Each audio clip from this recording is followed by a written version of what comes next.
Hi friends, welcome back to our channel Rama world. అందరూ ఎలా ఉన్నారండి? నేనైతే చాలా బాగున్నాను. మీరు అందరూ బాగుండాలని కోరుకుంటున్నాను. ఇప్పుడు ఈ వ్లాగ్ వచ్చేసరికి చికెన్ కర్రీ అండి. అస్సలు వంట రాని వాళ్ళు కూడా ఈ వీడియోలో చికెన్ కర్రీ ఎలా చేయాలో చూసేసి వంట అయితే చేసేయవచ్చు. ఇంకా ఆలస్యం లేకుండా వీడియోలోకి అయితే వెళ్ళిపోదాం ఫ్రెండ్స్. చికెన్ కర్రీ ఎలా చేయాలనేది వీడియో అయితే క్లియర్గా చూపిస్తాను, ఎక్కడ స్కిప్ చేయకండి. చికెన్ కర్రీ చేయడానికి కావాల్సినవి చికెన్, ఉల్లిపాయలు, టమాటాలు, అల్లం వెల్లుల్లి పేస్ట్, పచ్చిమిర్చి, కొత్తిమీర, కరివేపాకు, చికెన్ మసాలా. నేనైతే చికెన్ కర్రీ చేయడానికి 1/2 కేజీ చికెన్ అయితే తీసుకున్నానండి. చికెన్ని బాగా కడిగి పక్కన పెట్టుకోవాలి. ఉల్లిపాయల్ని, టమాటా ముక్కల్ని, కొత్తిమీర, కరివేపాకు, అల్లం వెల్లుల్లి పేస్ట్ అన్నీ రెడీ చేసుకొని చిన్న చిన్న ముక్కలుగా కోసి ఓ పక్కన అయితే పెట్టుకోవాలి. తర్వాత స్టవ్ వెలిగించి ఒక తపాలు అయితే పెట్టుకొని 2 టేబుల్ స్పూన్ ఆయిల్ అయితే వేసుకొని మనం ముందుగా కోసి పెట్టుకున్న ఉల్లిపాయ ముక్కలను వేసి బ్రౌన్ కలర్ వచ్చే వరకు వేయించుకోవాలి. ఉల్లిపాయ ముక్కలు బాగా వేగిన తర్వాత మనం ముందుగా కోసి పెట్టుకున్న టమాటా ముక్కలను అయితే వేయాలండి.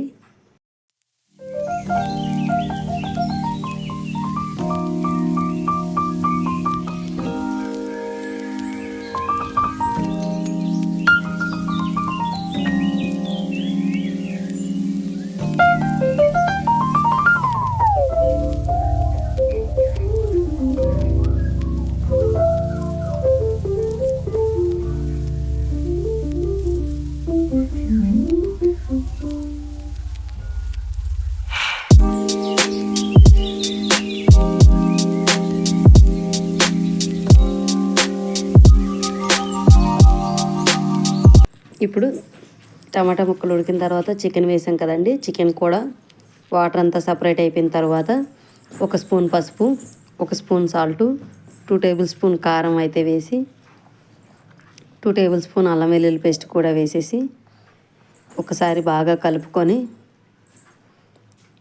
ఇవి మొత్తం ముక్కకి పట్టే వరకు ఉడికించాలండి.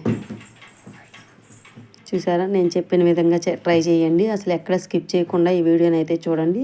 ఎక్కడైనా స్కిప్ చేస్తే ఎలా చేయాలనేది మనకి తెలియదు. ఓకేనా ఫ్రెండ్స్? ఒకసారి బాగా కలిపి 5 నిమిషాలు మూత పెట్టేయండి. ఇలా నూనె తేలినంత వరకు బాగా ముక్కలను అయితే ఉడికించాలి.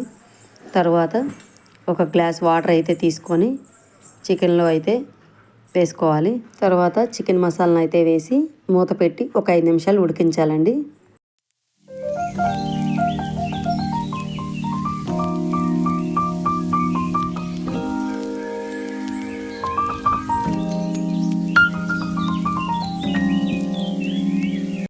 చికెన్ అంతా బాగా ఉడికిన తర్వాత ముందుగా కోసి పెట్టుకున్న కొత్తిమీరని అయితే వేసి ఒక 2 నిమిషాలు ఉడకనిచ్చి స్టవ్ ఆఫ్ చేసుకుంటే మనకి ఎంతో రుచికరమైన చికెన్ కర్రీ రెడీ.